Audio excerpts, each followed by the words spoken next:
En Ecuador, muy buenas noches en Europa. Saludos a quienes nos acompañan desde cualquier otra parte del mundo. Gracias por estar con nosotros. Gracias por seguirnos y por compartir nuestros contenidos en redes sociales. Bienvenidas y bienvenidos. Mi nombre es Alegría Robelli y les saludo desde los Países Bajos. Con nuestros enlaces intentamos aportar a la información y reflexión para romper el relato que posicionan los medios hegemónicos y el gobierno. Enlace Latinoamericano Europeo tiene el privilegio de estar con Gabriela Rivadeneira, actual presidenta de la Revolución Ciudadana, directora del Instituto Ideal y expresidenta de la Asamblea Nacional. El tema de hoy es anticipación de las elecciones seccionales y Consejo de Participación Ciudadana y Control Social del 2027. Gabriela es política ecuatoriana y ha ocupado varios cargos públicos importantes. Del 2011 al 2012 fue gobernadora de la provincia de Imbabura, fue concejala y vicealcaldesa en Otavalo y viceprefecta provincial. En 2013 se convirtió en presidenta de la Asamblea Nacional, cargo que ocupó hasta el 2017, siendo una de las más jóvenes y primera mujer en ese cargo. Después siguió como asambleísta nacional hasta el 2021. En su rol político formó parte del movimiento oficialista Alianza País durante el gobierno de Rafael Correa. Luego se convirtió en una de las líderes del movimiento Revolución Ciudadana, corriente correísta. Fue perseguida. Durante las violentas protestas sociales de octubre del 2019 contra el gobierno de Lenín Moreno, Rivadeneira, entonces asambleísta, denunció ser víctima de seguimientos y amenazas. El 12 de octubre de 2019 ingresó a la Embajada de México en Quito solicitando protección, alegando que el Estado buscaba encarcelarla bajo cargos de instigación, los cuales ella calificó como persecución política. Después de 6 años de ausencia, Gabriela Rivadeneira regresó a Ecuador el 13 de enero del 2026. Su retorno no fue solo personal, sino también estratégicamente político, pues regresó para asumir la presidencia nacional del Partido Revolución Ciudadana. Él le da la más cordial bienvenida a Gabriela Rivadeneira y le doy la palabra a Jimmy Pesantes, quien iniciará la entrevista. Jimmy, tienen que sacarle el Buenas mute. noches. Sí, muchísimas gracias. Llevaré la moderación hoy desde Berlín, Alemania, y espero que todos estén de alguna manera bien en estos días tan, no sé, tan vistos a menos, puesto que la democracia ecuatoriana está un poco en peligro. Y para eso tenemos aquí la presencia de la presidenta del Movimiento de Revolución Ciudadana, Gabriela Rivadeneira, quien nos va a explicar por qué la situación de ese adelanto de las elecciones seccionales y del Consejo de Participación Ciudadana. Em, Gabriela, por favor, tiene la palabra. ¿Por qué crees que el gobierno ha adelantado esas elecciones?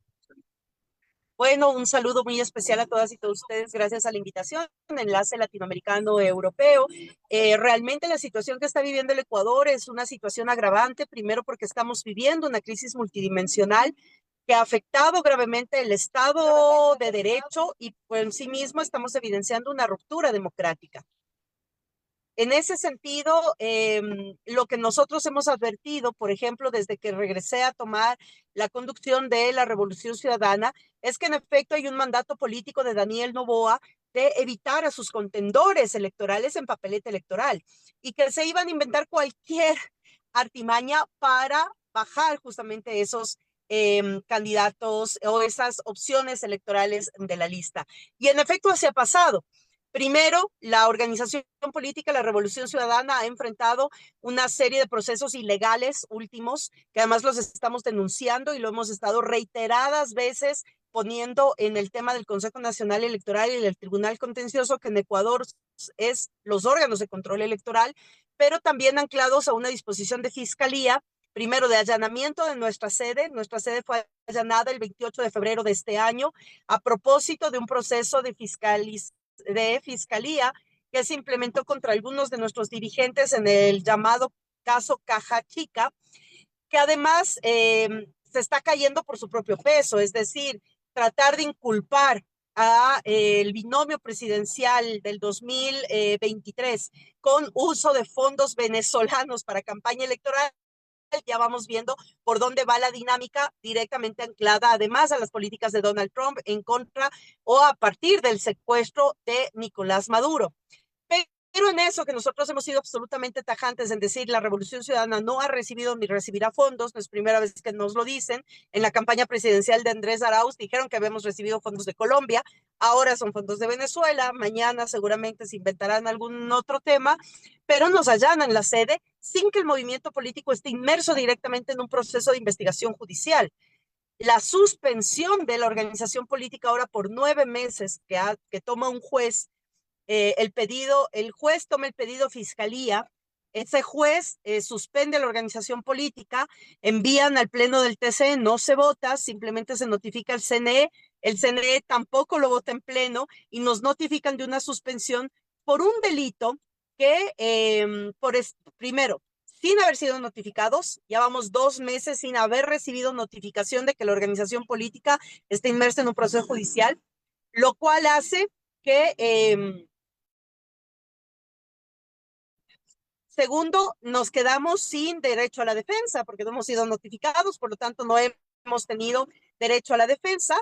Tercero, el delito por el que supuestamente se nos acusa es delincuencia organizada para fines de lavado de activo, que el Código Penal ecuatoriano lo dice con claridad que no se aplica a organizaciones o personería jurídica, peor aún partidos políticos, solamente a personas morales o naturales, de tal manera que tampoco el artículo utilizado para esta suspensión es válida. En definitiva, nos suspendieron para no presentar candidaturas en el próximo periodo de elecciones locales. Y a esto se suma el adelanto del calendario electoral. Además, basado en un supuesto informe técnico de la Secretaría de Riesgos basados en el fenómeno del Niño, aquí hay varios temas que topar. Primero, todos los febreros son elecciones en Ecuador. No es que un año una elección es en junio, la otra elección no. Todos los periodos electorales, el proceso electoral se lleva en febrero.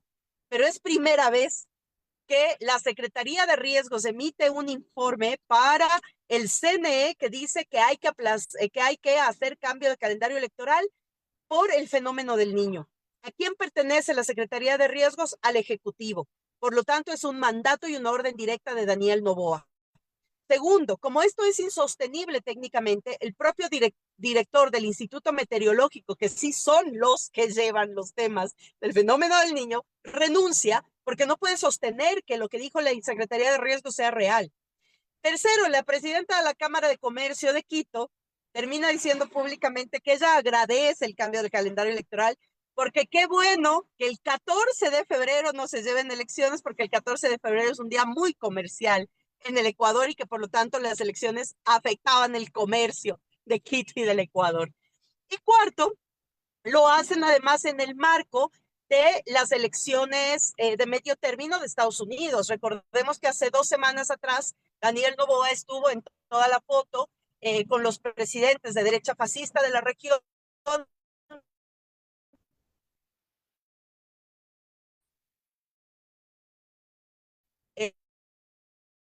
en el encuentro de Donald Trump de escudo de gestión basado en estado de excepción, toques de queda y desapariciones forzadas, ancladas a cooperación militar, operaciones militares conjuntas entre Estados Unidos y Ecuador, a pesar de que nuestra constitución lo prohíbe. Por lo tanto, no se nos hace raro que tampoco esto pase en elecciones de medio término. Y para terminar, Daniel Noboa está bajando en sus encuestas. Tiene miedo además de que empiece un proceso de revocatoria de mandato. Ahora con el adelanto del calendario electoral, incluso el Consejo Nacional Electoral puede rechazar cualquier solicitud de revocatoria de mandato por estar inmersos en periodo electoral. Entonces, nada, esto es casual. Muchas organizaciones sociales se han manifestado ya públicamente para avanzar hacia el tema de revocatoria de mandato y lo que nosotros estamos haciendo hoy mismo es justamente denunciando todo esto. Hemos puesto ayer una acción subjetiva al TCE poniendo todo esto, todas estas vulneraciones, porque al menos se vulneran 2 o 3 artículos de la Constitución y como 5 o 6 artículos del Código de la Democracia, rebajando incluso los días obligatorios para cada etapa electoral. Por lo tanto, es un tema ilegal, no es técnico, corresponde a un mandato político. Y ya que se hicieron estas, digamos, esta alternativa, estas impugnaciones ante el Tribunal Contencioso Electoral, ¿qué consecuencias, o sea, podrían tener estas medidas de cambio de fecha con relación a las posibilidades de los candidatos de la RC en su participación en las seccionales? ¿Cómo ve esa participación de candidatos?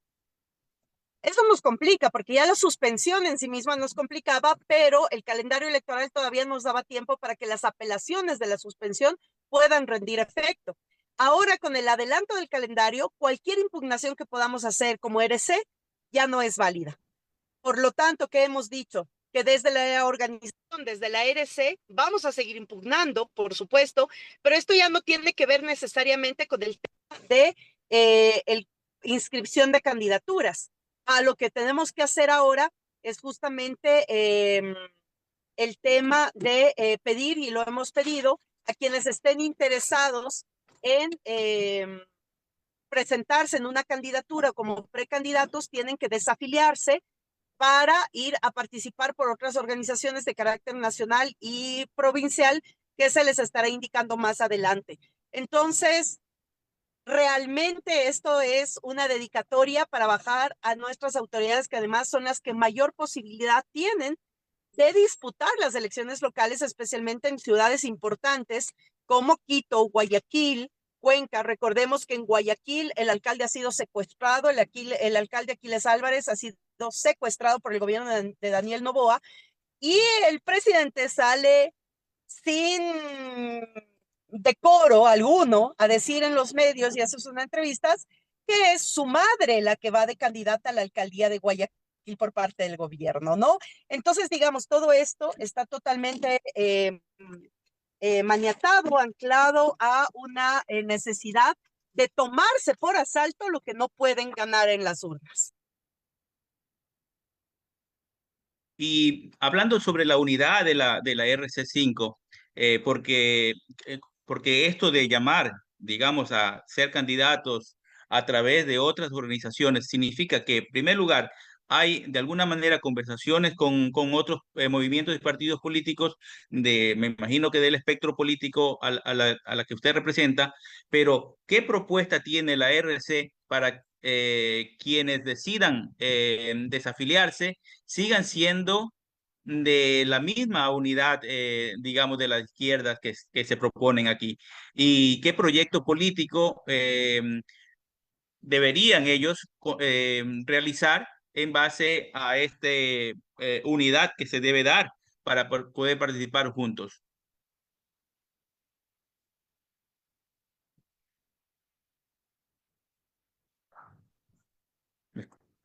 ¿Nos escuchan?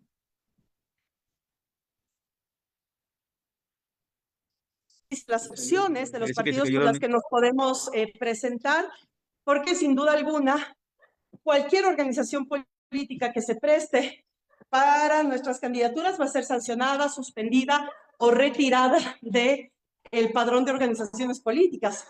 Por lo tanto, en ese sentido, sí, para nosotros es importante tener reserva de esa información. Entonces, ahora, buenas tardes. Ahora lo que hemos dicho es que los que tengan deseo de presentarse en una candidatura, obviamente van a desafiliarse de la organización política, pero más adelante se dirá de manera orgánica, colectiva y disciplinada qué organización o qué frente de organizaciones son las que van a auspiciar nuestras candidaturas cuando estamos promoviendo diálogo con varias organizaciones de carácter nacional, pero también de carácter territorial, tanto provinciales como cantonales.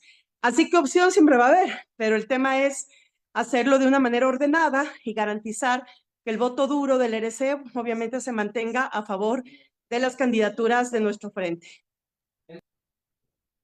¿No existe algún grado de riesgo de fragmentación cuando los votantes correístas de alguna manera votan por candidatos digamos, del correísmo que participan en otros movimientos o partidos políticos? O sea, todo va a ser ordenado. En el 2019 ya nos pasó que en el 2019, cuando no teníamos vehículo electoral, se dio la disposición de que se busque organizaciones locales para participar. Y eso no queremos que nos pase ahora. Es decir, estamos haciendo un trabajo desde la organización política para garantizar justamente que todo el tema de la articulación sea de manera orgánica. Entonces es ahí donde nosotros vamos a decir exactamente con cuáles organizaciones son las que vamos en el periodo electoral.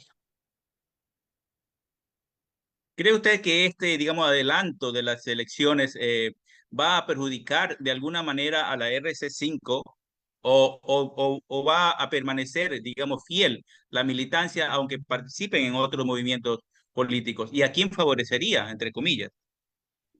Favorece directamente al gobierno, es decir, el gobierno de Daniel Noboa quiere jugar las elecciones en cancha inclinada, es decir, quiere jugar un partido sin contendor. Y eso es absolutamente claro. Claro que nos dificulta, porque al fin y al cabo hay un imaginario, no es primera vez que nos pasa, hemos pasado de la lista 1 a la lista no sé qué, luego fue la 5 Compromiso Social, ahora es Revolución Ciudadana, somos la única organización política en Ecuador a la que no se nos ha permitido en 8 años formar nuestra propia organización política. Si hoy tenemos la 5 es porque es una organización que ya existía, y en ese sentido, claro que perjudica, porque de una u otra manera la 5 ya estaba marcada como la organización política del RC. Ahora, además, acortados los tiempos de campaña, va a ser más duro, pero ese es el trabajo que tenemos que ahora hacer a nivel territorial y de mucha conciencia. Por eso el presidente Rafael Correa lo ha dicho con mucha claridad, por todos menos por ADN. Y yo creo que esa es una premisa de la que partimos. Así que a eso vamos a darle fuerza en el corto periodo electoral. Bien, ahora le damos la palabra a Marta Armijo, que quiere hacer una pregunta desde Hamburgo, Alemania. Por favor, Marta. Sí, muy buenas noches, Gabriela. Parece que, no sé, apagó su micrófono. Ahí está, sí. Gabriela, en el caso de que la Corte Constitucional intervenga y declare este asunto inconstitucional, ¿qué pasa? ¿Es posible eso? ¿O qué pasaría entonces? Estaríamos en una situación bastante más difícil todavía, porque si ya se han desafiliado nuestros posibles candidatos y nos hacen, digamos, esa jugada, entonces tendríamos doble trabajo. ¿Qué opina usted? En efecto, lo que hemos dicho es que nosotros no tenemos confianza en este momento en la institucionalidad del Estado. Y eso lo podemos demostrar a lo largo de todos estos años. Es decir, hemos sido la única fuerza política y por eso se ensañan en quitarnos de papeleta, que hemos denunciado de manera permanente la desinstitucionalización acelerada que ha tenido el Estado ecuatoriano desde el 2018 hasta la fecha. No olvidemos que todas las autoridades que ahora mismo están en los órganos de control, incluyendo los órganos de control electoral, son autoridades que fueron puestas a dedo por el Trujillato en el 2018 y que desde ahí no se han cambiado, nadie los ha elegido, se han prorrogado en funciones de manera permanente. Entonces, por supuesto que esto que ya denunciamos incluso en la campaña última presidencial, donde vivimos un fraude electoral, a organizaciones como la OEA, las observaciones internacionales, las denunciamos porque obviamente es demostrar que no hay ningún tipo de transparencia ni de confianza en el proceso electoral en el Ecuador. El único rezago que queda medianamente de esperanza es la Corte Constitucional, aún sin tener confianza absoluta, porque cuando decimos que Ecuador está viviendo una dictadura, es la cooptación absoluta de las funciones del Estado, incluyendo las máximas funciones de control, como es la misma Corte Constitucional. En este sentido, nosotros tenemos que abocar todas las líneas que existen en la vía lastimosamente institucional, aunque no confiemos. Ahora mismo, por la suspensión de la organización política, hemos presentado varios recursos que nos han sido negados ipso facto. Ahora, solamente uno, y eso quiero agradecer además porque la militancia ha enviado miles de amicus curiae al Tribunal Contencioso Electoral para apelar a la decisión. Sin embargo, todos nuestros recursos han sido negados, pero ayer nos llegó la admisión a trámite de uno de los recursos que presentamos, que era justamente al Pleno del TCE para impugnar, para pedir la nulidad de la suspensión, porque no pasó por el voto del Pleno del Consejo Nacional Electoral. Son unos enrollos, perdón que lo trate así, pero es que hemos presentado tantos recursos, no tienen idea, todos los que hemos podido presentar, pero al fin ayer se nos dio acceso a uno de esos recursos. Entonces, al fin vamos a poder exponer en uno de las audiencias del Tribunal Contencioso Electoral las razones por las que todo esto ha sido absolutamente ilegal, aún sabiendo que en esa misma resolución de esa audiencia podrían negársenos. Entonces, yo creo que las cartas están echadas, creo que lo hicieron sabiendo además que tienen control absoluto, aunque denunciemos nosotros el tema de la inconstitucionalidad, que lo estamos haciendo. Nuestra bancada de la Revolución Ciudadana, es decir, nuestra bancada legislativa, está preparando ya el documento para presentar la inconstitucionalidad del adelanto del calendario electoral, porque además está vulnerando muchos derechos y está dejando al pueblo, más bien está evidenciando que el pueblo perdió el mínimo de la democracia, que es elegir y ser elegidos de manera libre. Y lo que estamos jugándonos aquí es que frente a la crisis multidimensional, el pueblo ecuatoriano tenga una opción viable. Y ahí es un llamado también que hemos hecho a las otras organizaciones políticas y sociales. Es necesario en este momento, ante el problema que estamos viviendo en el país, que volvamos a hablar de un gran pacto social, un gran pacto nacional. Estamos cayendo al fondo del barranco, lo que estamos eligiendo ahora, y que parten de estas elecciones locales también, pero principalmente lo que estamos debatiendo es si nos quedamos y aceptamos y naturalizamos el modelo de gestión presentado por Daniel Noboa, que se basa en estados de excepción, toque de queda, desapariciones forzadas y militarismo, o si realmente podemos presentarle al pueblo y el pueblo puede elegir un proyecto del buen vivir, un proyecto del suma causa y un proyecto humanista, un proyecto que garantiza la vida. En ese preciso momento estamos. Entonces, por eso disputamos. Yo, como presidenta de la Revolución Ciudadana, tengo que ir a todos los espacios a defender a mi organización política, pero como actor político y ciudadano, sé que además la disputa en este momento va incluso por sobre eso que podemos hacer, y es hablar de qué país queremos. Y ahí es un punto de confluencia en el que tenemos que llegar muchas organizaciones políticas y sociales de manera obligada prácticamente en estos tiempos. Hay una pregunta desde Estocolmo. Edmundo Albornoz, por favor, tu micrófono. Sí, gracias, Gabriela. Gabriela, pero ya respondiste una gran parte de las preguntas que yo tenía. Pero en el plano, en el plano internacional, ¿qué rol debería jugar la comunidad internacional? Otra pregunta que por ahí me estaba dando vuelta: ¿qué errores ha cometido el campo progresista ecuatoriano en la defensa de la institucionalidad? ¿Hay algo más por hacer, digamos, de parte de, ya dijiste de que se están tomando contactos para una articulación más amplia de las fuerzas para defender el sistema democrático? A ver si me Sí, hice muchas entender. gracias. Sí, muchas gracias, Edmundo, porque yo creo que eso, a partir también de una crítica muy fuerte al polo, a la izquierda, digamos, a la izquierda progresista, no solamente de Ecuador, sino de América Latina. Creo que después del éxito que tuvimos de gobiernos de izquierda en la primera década de este siglo, donde se cambió el modelo de gestión, donde se planteó una realidad diferente, donde 70 millones de latinoamericanos y latinoamericanas salieron de la pobreza, vino una arremetida muy feroz del sistema hegemónico, y eso lo vino acompañado de lo que yo llamo la tercera dictadura de los últimos tiempos, que es la dictadura judicial.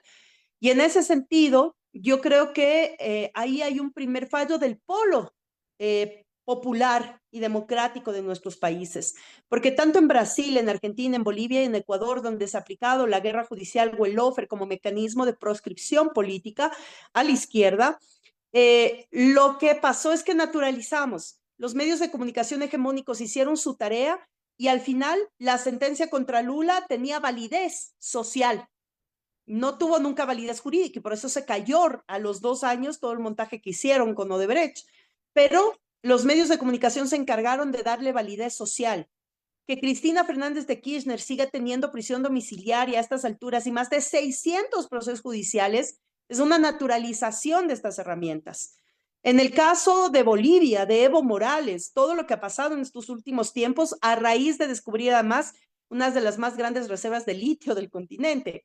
Y lo que pasa en Ecuador, que es tener el exilio permanente, incluido el presidente Rafael Correa, el mayor preso político y trofeo de la oligarquía ecuatoriana, que es nuestro compañero Jorge Glass Espinel, al que además denunciamos permanentemente porque él ya debería estar en libertad y lo que hacen con él es una tortura para disciplinar y usarlo como disciplinamiento a las fuerzas políticas, porque además nuestros alcaldes y prefecturas están con procesos judiciales permanentes y amenazas de allanamiento porque un alcalde fue secuestrado y detenido y está preso, como es el alcalde de Guayaquil, Aquiles Álvarez. Y nuestra bancada, empezando por el coordinador de la bancada que tiene más de 50 querellas y procesos judiciales por denunciar en su rol fiscalizador todas las atrocidades que está pasando con el gobierno.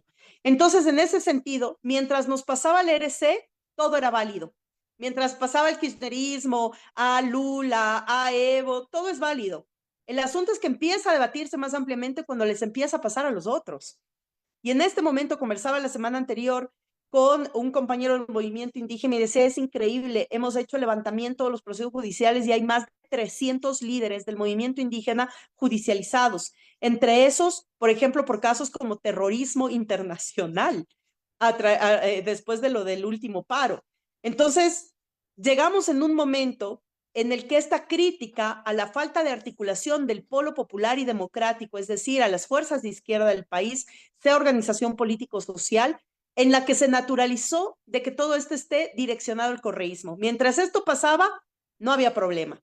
El asunto es que ahora se expande, entonces ya es un problema de Estado, ya es un problema a visibilizar. Eso también trajo muchas complicidades de estos mismos sectores a los gobiernos de turno, a los últimos gobiernos de turno. Hoy estamos cosechando lastimosamente todas esas complicidades y esos silencios que permitieron llegar al punto de la ruptura democrática en el Ecuador.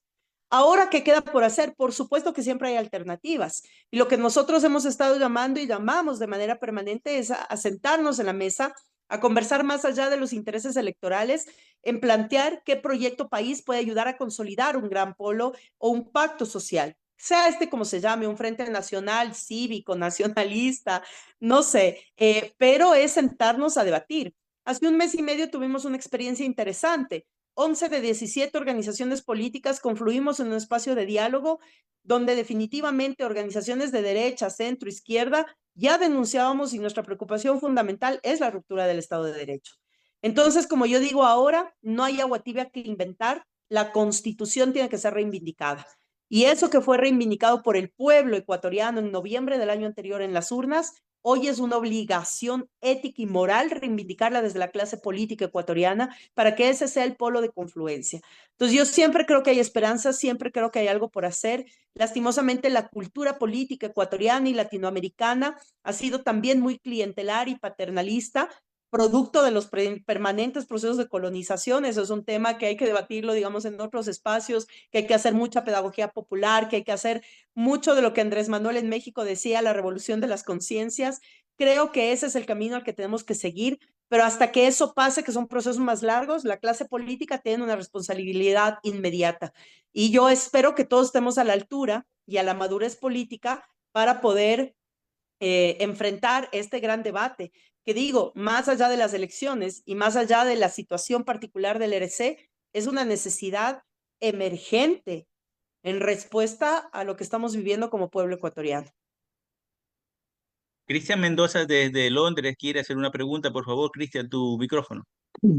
Gracias, Jimmy. Gabriela, en medio de tantos síntomas de dictadura que se viven en el país, ¿no? Y ante la elección última presidencial, regalando bonos y siendo presidente y candidato a la vez, eh, le iba a preguntar por las garantías que usted cree que puedan existir en las próximas elecciones, ya que claramente no las hay, ¿no? ¿Las calles son una alternativa en medio de todo esto? ¿O se sigue intentando sortear cada vez que pone una traba Daniel Noboa? Muchas gracias, Cristian, porque esto nos permite además contextualizar qué tipo de dictadura estamos viviendo. En efecto, no es una dictadura militar de los 70 y 80, que es la dictadura más marcada en la realidad de los países de América del Sur, pero es una dictadura con fachada democrática. ¿A qué me refiero a esto? Daniel Noboa convocó a una consulta popular y está convocando elecciones, no lo está no haciendo. El asunto es que después de la consulta popular y el 4-0 igual lo sigue haciendo.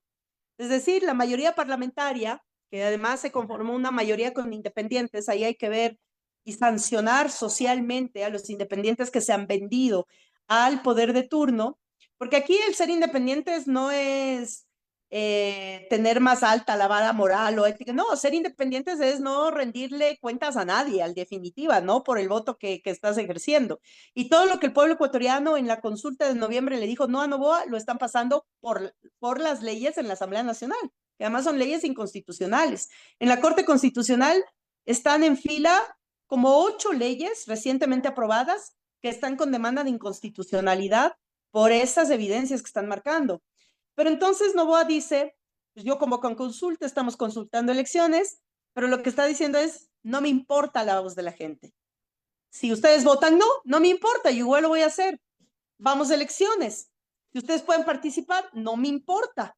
Si ustedes tienen votos, no me importa, porque además pasa algo gravísimo de boca de la presidenta del Consejo Electoral, que después de la resolución del viernes les cayeron tan duro que tuvo que salir a medios a tratar de justificar sus acciones.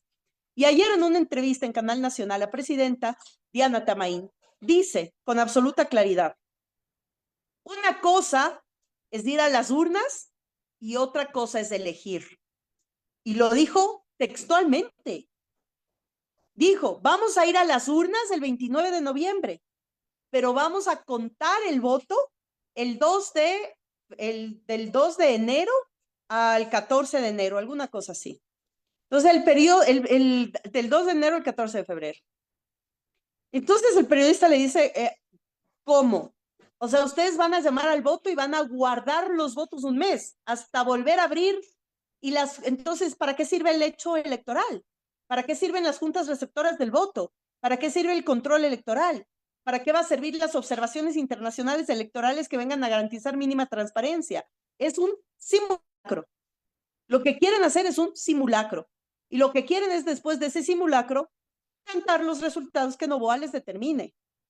Esa es la gravedad de este momento electoral, es decir, adelantan el calendario electoral para nada, para nada. O sea, digamos, para nada en garantía de la democracia, pero para cumplir las finalidades de toma de espacios territoriales de Daniel Noboa. Realmente es gravísimo, yo no sé, y ahí te doy razón, yo no sé cómo ya no estamos estallando a este gobierno en las calles. En el 2006, antes del 2006, por menos, sacamos a 7 presidentes en 10 años. El tema es que hay una instalación del estado de terror. Cuando yo decía hace un momento que estamos tomando como normal en la forma de gobierno o el modelo de gobierno a través de los toques de queda y del estado de excepción, es que estamos además aceptando que hay de manera implícita, más bien dicho, totalmente explícita, un estado de terror en marcha. Y la gente tiene miedo. Después de la última paralización nacional, que además se concentró en ciertos y en determinados puntos del país, fue la consulta. Y no toda la gente en el Ecuador salió a las calles, pero toda la gente fue a votar. ¿A qué me refiero a esto? Que la gente no va a salir a las calles, pero sí va a poner la firma en un pedido de revocatoria, o sí va a ir a votar en contra de ADN y del presidente Noboa, y eso es lo que le tienen miedo. Entonces, insisto, el miedo que tiene Daniel Noboa de que llegue a efectuarse o autorizarse una revocatoria de mandato, como el miedo que tiene a la respuesta en las urnas, es brutal, y eso hace que estén cometiendo errores que son torpes, que son muy visibles, y que aún así batallamos con el tema territorial de que la gente esté absolutamente consciente de lo que está pasando. Es una manipulación absoluta en contra de los propios derechos y libertades del pueblo ecuatoriano. Tanto hablaron de libertades, tanto hablaron de derechos, tanto dijeron que no voten por el correísmo porque no querían ser Venezuela, Cuba o lo que se les ocurra. El asunto es que ahora ni siquiera tenemos chance de compararnos con nada porque llegamos a hacer lo peor. el país más violento e inseguro de América, con cifras récord e históricas en toda la región de violencia. 52 homicidios cada 100.000 habitantes. Y supongamos que esta suerte de militarización funcione y que bajemos 5 homicidios, es decir, que tengamos 47 homicidios cada 100.000 habitantes en 3 meses. Vamos a seguir siendo el país más inseguro y eso lo venderán como un logro. Es decir, dirán, no, bajamos, ya no somos 52, somos 47 y seguiremos siendo el país más violento. Entonces también hay una retórica en disputa, hay un discurso en disputa, hay símbolos en disputa. Por eso yo creo fuertemente que hay que aplicar pedagogía popular para que el pueblo sea el que confronte también esto y que la clase política asumamos ese cambio que el pueblo tiene que dar en un país que es absoluta y totalmente diferente al de 8 años, porque hoy nos atraviesa el crimen organizado y el narcotráfico. Ahora desde los Países Bajos tenemos a Alegría Robelo, por favor. Alegría. Ok, ya tengo audio. Buenas noches. Me llamo Alegría Robelli. Mucho gusto. Encantada de verla. La Un admiro gusto. mucho. Me parece hasta Muchas casi gracias. temeraria en esta situación, como está hoy el Ecuador, regresar al país. Que Dios me la bendiga, me la cuide, me le dé mucha fuerza, porque no es cualquier cosa. Bueno, Gracias. mi pregunta tal vez un poco tonta, pero de igual forma se la hago porque realmente quiero entender. Usted dijo previamente que Rafael Correa dijo al pueblo votar por cualquier partido excepto ADN. Yo me pregunto cuál es la estrategia detrás de eso, porque parece que la RC no va a estar en la lista, que me parece también inaudito que se pueda hacer algo así. Pero si ese fuera el caso, ¿a qué se refiere Rafael Correa con votar por cualquier partido excepto ADN? Me parece igual riesgoso, pero ¿qué es lo que quiere él decir? Tal vez yo no lo entiendo. ¿O hay algo de... Muchas gracias. Muchas gracias, Alegría, y de verdad acepto. Ese cariño es el que nos motiva a estar aquí y dar las guerras que tengamos que dar. Somos la fuerza política más grande de este país y la principal fuerza de oposición. El decir voten por cualquiera menos por ADN quiere decir en efecto que tenemos una gran cancha ganada con esa población porque somos la organización política que ha garantizado de manera permanente un voto duro. Este voto duro no se va a ir, se puede ver mermado por esta confusión de listas y de colores, por quién tienes que ir a votar, y por eso las confluencias territoriales y las alianzas tienen que ser lo más amplias posibles. Ahora muchas organizaciones políticas están recibiendo la amenaza de cuidado, se sienten a conversar con la RC porque les puede pasar lo mismo que le pasó a Unidad Popular o Construye la semana anterior, que los desaparecieron del listado de organizaciones políticas activas, ¿no? Esto que es irrisorio pasa y está pasando en el Ecuador a la vista de todos. Y eso es lo que nosotros estamos denunciando y lo que no podemos permitir, insisto, que se naturalice. En ese sentido, la estrategia también es la convocatoria de, perfecto, si el país está desangrando, si estamos admitiendo que estamos en una dictadura, hay que unirnos todos contra la dictadura. Y esto ya lo hemos visto en otros episodios de la humanidad. Y eso requiere de mucha madurez política por parte de las organizaciones y de la clase dirigencial de este país. Porque yo creo en efecto, y refrendando lo que dice Rafael Correa, es justamente el tema de hay que hacer un gran frente contra el fascismo. Y esto que lo estamos hablando en el Ecuador, lo estamos hablando en América del Sur, que hay una tendencia muy grotesca, socapada y auspiciada por Donald Trump, uno de los mayores pedófilos del planeta. Y en este sentido, también lo que está pasando en Europa. Esta disputa cada vez más fuerte. No saben cómo nos congratulamos hace 2 semanas cuando la izquierda dio los resultados que dio en Francia y en algunas ciudades de Francia, o no saben cuánta alegría es la marcha o las marchas que se dieron el día sábado en Estados Unidos en contra del rey. Y esos mensajes que los pueblos están dando, porque hay un pueblo vivo.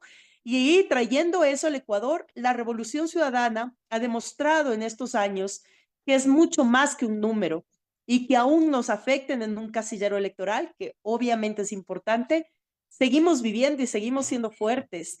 Y en ese sentido, vamos a sostener, y mi tarea ahora al frente es cómo sostener esa fortaleza a pesar de los golpeteos.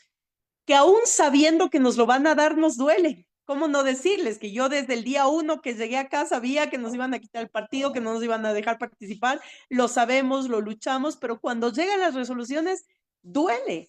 Y por supuesto que nos obliga a buscar mecanismos todo el tiempo. Y también digo, eso es bueno porque permite que la gente también se sacuda, porque a veces entramos en una zona de confort que aterra. Más que aterrar, la naturalización aterra entrar en zona de confort. Y yo creo que también esto nos permite sacudirnos y buscar herramientas y estrategias territoriales que nos mantengan como la principal fuerza política viva. Entonces, en ese sentido, es difícil. Y por supuesto, como yo digo, esto no beneficia a nadie más que a Daniel Noboa en sus intentos de tomarse ya los territorios locales. Pero no hay, la única batalla que se pierde es la que no se da. Y en ese sentido vamos a seguir porque además ninguna dictadura es eterna.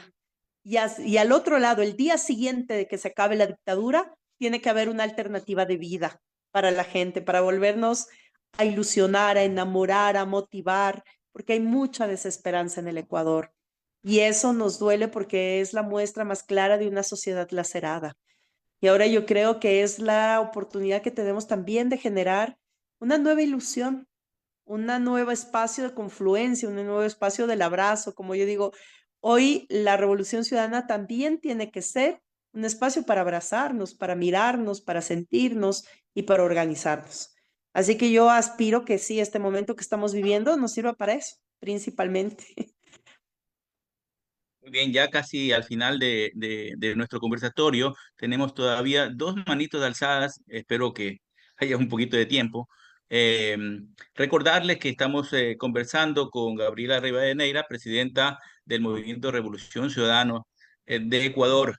Ella nos está hablando sobre los adelantos de las elecciones seccionales y del Consejo de Participación Ciudadana y Control Social en Ecuador. Marisol Angulo, desde Suiza, también quiere hacer una pregunta. Por favor, Marisol, tu micrófono, que sea corto y preciso. Gracias. Sí. Muchísimas gracias, Jimmy. Buenas noches a todos. Gabriela, un gusto saludarles. Muchas bendiciones. Sabemos que nuestro país está cada día más a la deriva. Soy Marisol Angulo, soy la directora de la Revolución Ciudadana aquí en Suiza. Y una pregunta, me gustaría saber si se puede hacer a través de organizaciones sociales hacer un pronunciamiento ante Naciones Unidas, si es posible o no. Muchas gracias, Marisol. Un fuerte abrazo. Y me gustaría que se comunique conmigo porque quiero hablar con usted, si sería tan amable, por favor. Muchas A gracias. través de Jimmy o a través de la compañera Alexandra Silva, por favor, que le pase mi número. Es muy importante, gracias. Gracias. A nivel internacional estamos emprendiendo algunas acciones. No sé si ustedes habrán visto en estos días pronunciamientos de diputados y senadores españoles. Van a salir un par de pronunciamientos también de partidos en España. Tengo cita la próxima semana con la embajadora de la Unión Europea acá en Ecuador. Una delegación parte a Estados Unidos a hablar con partidos de izquierda en Estados Unidos y con organizaciones sociales. Hemos enviado documentos a la OEA con estas preocupaciones, motivando que hagan una llamado de atención sobre las elecciones ecuatorianas y vamos a acudir con la solicitud de relatorías de los comités de las Naciones Unidas.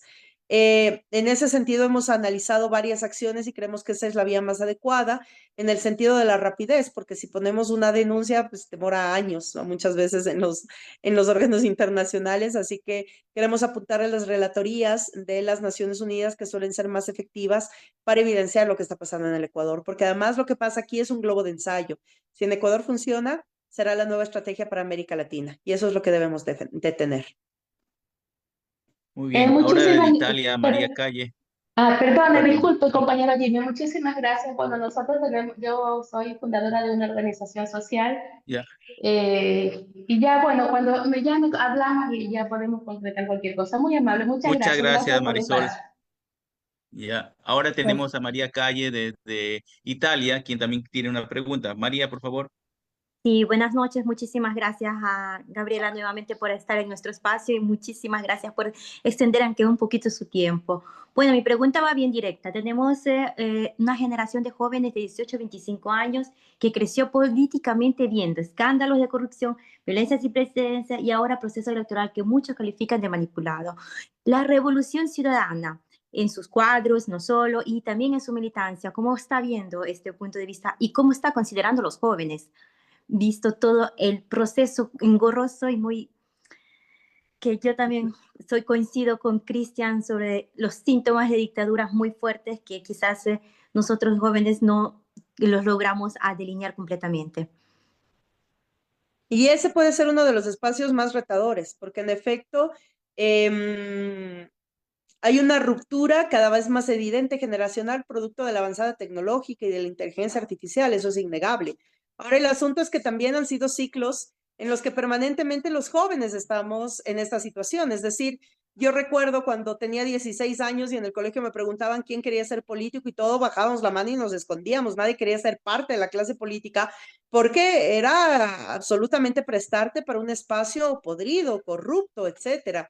Y estos ciclos parece que se repiten, y se repiten porque, insisto, no es un tema de Ecuador o de solamente un proyecto de un partido. Es modelos de generación de pensamiento que generamos a través de la generación de nuevas hegemonías. Y eso para la izquierda siempre va a ser compleja, porque la izquierda siempre ha estado en espacios de resistencia, aún siendo gobiernos, porque los poderes siguen estando colapsados y concentrados en las élites económicas internacionales que decaen en las élites de nuestros países. Y además, recordando que cada vez más esta disputa global es más evidente y más fuerte. El principal presupuesto de Estados Unidos viene de las armas, de la empresa armamentística. Por lo tanto, no pueden no dejar de promover las guerras porque pierden plata, porque Estados Unidos y el gobierno pierden plata. Y con la generación de la industria armamentística viene narcotráfico, prostitución forzada, desapariciones, venta de órganos, es decir, hay toda una red internacional y regional que hace que cada vez la disputa del sentido común sea más compleja.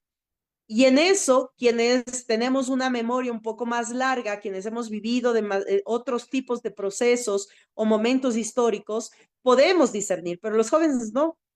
En la gran mayoría de nuestros países del sur, los jóvenes, es decir, no sé, de 25, 30 años, lo único que tienen en su retina es el gobierno de Rafael Correa. Mis hijos de 15 y 18 ya no vivieron el gobierno de Rafael Correa. Entonces el tema es cómo poder contrarrestar y cómo hacer que los trabajos de memoria, pero sobre todo de construcción de un futuro posible sean realidad, porque lo que sí ahora se evidencia es que los jóvenes no tienen esperanza. Aquí en el Ecuador o tienen la posibilidad de emigrar o son reclutados por el crimen organizado. Y eso es lo doloroso. El otro día en un espacio, que además los domingos a las 7 de la noche generamos el espacio de la Dominga, que es nuestro podcast de la Revolución Ciudadana. La semana anterior pude entrevistar y pude conversar con Sibel Martínez, que es una defensora de derechos humanos, y Sibel me decía, es increíble cómo un niño, niña o adolescente es asesinado cada 15 horas en este país y una mujer cada 22 horas. Estamos hablando entonces de que se vuelve un asunto de vida o muerte. Y eso tenemos que saberlo transmitir adecuadamente a las juventudes. Como Revolución Ciudadana hemos activado la Secretaría de Juventudes, que es una secretaría que ya está trabajando sobre un plan de fortalecimiento y organización territorial. Yo les he pedido que sea un espacio casi autónomo, que tenga las directrices, por supuesto, del movimiento, pero que salga la dinámica del movimiento. Porque les prometo que ahora en las dinámicas internas que tenemos, si es que a una de nuestras asambleas militantes le llamamos a un joven de 17, no vuelve nunca más. Entonces, el tema es que hay que promover espacios seguros para la militancia, pero hay que promover espacios de enamoramiento con los jóvenes, y eso se hace desde otras estrategias, desde el arte, el deporte, el ambientalismo, el animalismo, dependiendo cada realidad, cada territorio. Yo creo que hay que ocupar herramientas diferentes para el trabajo con juventudes que lleve a una conciencia de que no podemos seguir admitiendo que nuestra posibilidad de vida sea migrar o rendirnos. Esa no puede ser una opción. Entonces sí, es muy duro, es retador, pero es la tarea que tenemos que dar ahora. Si no hubiera sido por tantos jóvenes que en la historia de nuestra humanidad marcaron pautas y la historia de transformaciones más radicales, ahora sería imposible incluso que estuviéramos hablando de la necesidad de la construcción de un proyecto humanista, sabiendo que sí es posible, que sí se puede y que somos efectivos. Que la izquierda cuando gobierna, gobierna bien. Así que sí, creo que es un reto muy importante. Secretaría de Mujeres, de jóvenes, creo que tienen una responsabilidad mayor a la interna y hacia afuera. Ahora sí, ya para concluir este conversatorio, tal vez unas palabras para el ciudadano común ecuatoriano, no necesariamente para el militante, que creo que tiene un poquito más clara la situación por la que atraviesa el país. ¿Qué se le podría decir a este ciudadano que ya siente de alguna manera frustración por lo que pasa en el país y sobre todo para el migrante que ve esa frustración desde afuera? Y no puede ayudar, no puede colaborar como quisiera, porque ve la desesperación de sus familias, de los momentos que está pasando en el país. ¿Qué le podría decir a ese ciudadano ecuatoriano en estos momentos? Y bueno, alguna perspectiva para el futuro próximo. Primero decirles que al haber pasado por la migración, si antes respetaba tanto a la población migrante, hoy la respeto muchísimo más y sé el sacrificio que hace cada migrante en estar fuera. Y esto especialmente para las mujeres, que suele ser siempre más complicado en sociedades tan patriarcales como las nuestras. Decirles que ni siquiera es la necesidad de una organización política de confluencia. Si ustedes me decían hace 8 años, sí lo era. Hoy es la necesidad de confluencia social. Que nosotros, los que pasamos los 30, 35 años, podemos discernir simplemente en qué época se vivió mejor, pero que eso debemos ayudar para que los demás comprendamos. Es necesario debatir, volver a debatir sobre qué tipo de país queremos y queremos proteger. Yo lamento que incluso mucha gente en Ecuador haya aplaudido la condecoración de Daniel Noboa a Christine Noem, que además es una de las mayores persecutoras de las y los migrantes en Estados Unidos, donde muchos de nuestros ecuatorianos y ecuatorianas, lo vimos en imágenes, incluso niños y niñas, fueron secuestrados, torturados y deportados por la política norteamericana de Donald Trump. Todo esto cuando lo aterrizamos a temas reales, a temas sistemáticos, además, puede darnos la pauta para que el ciudadano y ciudadana pueda discernir. Antes soñábamos con regresar al Ecuador y había planes de llamado al retorno porque lo que queríamos era la reunificación familiar, que todos los talentos que están regados por el mundo vuelvan a ser patria y volvamos a ser patria. Hoy, lastimosamente, el tema migratorio se ha convertido en la primera opción. El otro día veía unas encuestas y resulta que el 56% de la población ecuatoriana ve como única alternativa migrar, es decir, más de la mitad de la población de nuestro país. Eso no se ha visto nunca en la historia republicana. Por lo tanto, es momento, sí, de dialogar mucho qué país queremos. Y eso trasladarlo a acciones, organizaciones, la organización que mantenemos a nivel de nuestra población migrante es extraordinaria porque además lo hacemos con plata y persona y eso yo quiero valorarlo tanto, pero es por una conciencia y es que la migración ha sostenido la economía de este país en los peores momentos y en los momentos más críticos y ahora no se escapa de esa realidad. Por lo tanto, a reflexionar, a sentir, pero sobre todo a soñar. Yo creo que el mensaje en este momento es a no conformarnos y a soñar que sí hay un mañana que puede ser mejor, que nos puede costar, sí, pero que ese costo vale la pena frente a la única posibilidad que tenemos de deprimirnos y de morir, que hay una posibilidad de vida. Y yo creo que ahí tenemos que juntarnos porque si no sería prácticamente perder la fe en la humanidad y yo creo que no estamos hechos para eso. La izquierda cree, la izquierda sueña y la izquierda se abraza y la izquierda lucha por la vida y por los derechos. Y eso lo hemos hecho a lo largo de toda la historia y no podemos ser nosotros los que no lo hagamos ahora. Así que a luchar, a darle con todo duro. Gracias al Enlace Latinoamericano Europeo por este espacio, por permitirnos conversar siempre y actualizar la información. Seguro nos volveremos a ver pronto. Y en estos tiempos, mayor sensatez, mayor madurez y sobre todo mayor apuesta a proyectos colectivos. Así que un abrazo fuerte a todas y todos ustedes, a sus familias y bueno, que la resistencia se convierta en organización, que esto está de lucha para largo. Muchas gracias. Muchísimas gracias. Agradecemos a nuestra invitada Gabriela Rivadeneira, presidenta del Movimiento Político Revolución Ciudadana Lista 5, por compartir su tiempo y sus perspectivas. También agradecemos y el apoyo y la generosidad de nuestros voluntarios y a la audiencia presente en este conversatorio. El Enlace Latinoamericano Europeo es un proyecto de migrantes ecuatorianos en Europa. Nuestra meta es construir juntos un espacio de integración y unión en aspectos culturales, sociales y políticos de manera participativa y consensuada. Los invitamos a seguirnos en nuestras redes sociales y formar parte de nuestras actividades. Hasta pronto. Adiós. Adiós.